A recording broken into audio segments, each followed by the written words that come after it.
You can read his column in the Trib and, of course, the Pittsburgh Post-Gazette, but also if you're in other parts of the world as well, too. Oliver, thank you so much for coming back, and you're going to become a regular feature because Absolutely. I admire your work and who you are.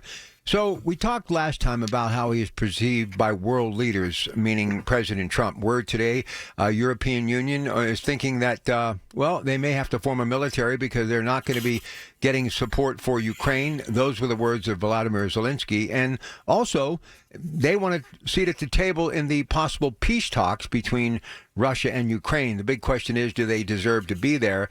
And then, of course, Elon Musk, the trifecta, how they feel about him. So let's begin with the first month of the president in office as of today. Your thoughts, sir?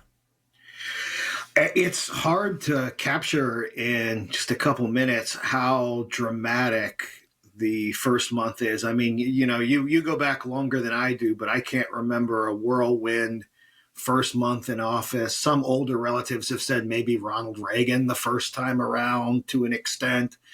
But the flurry of executive orders and directives and everything else that have come down, some of which, are being contested in the courts, and we're only going to know when the dust settles what happened, but others of which could have very immediate and effective long-term consequences for the Republicans. I mean, some things are controversial, but some of the things that have been enacted are ultimately, very popular with the electorate. I mean, the easiest one there was the rescinding of some Biden-era regulations tied to transgender participation in college athletics. And, there's a complete ban now on that sort of thing. And that's broadly unpopular in the United States, right? Like, so it's something like on the order of 20% of people are in favor of that. And so that's a huge W for the Trump administration, right? That's like easy, low-hanging fruit. And a couple of other things, related to the military and other things with sort of the definition of gender. Easy wins there for them, probably vast majority support. Then there are harder things like offering buyouts to large swaths of the federal government, getting rid of probationary employees in the federal government, giving Elon Musk's Department of Governmental Efficiency access to a variety of governmental systems to figure out what's going on with spending and waste and so on. More controversial there. And on the foreign policy side, like you said, a combination of this ceasefire in the Israeli-Gaza conflict, and now this statement from Trump saying, for the first time in my lifetime, I've never heard anything like this, that Gaza, which is pretty much wrecked after many decades of fighting, Gaza should be cleared out and rebuilt and people resettled and rehomed.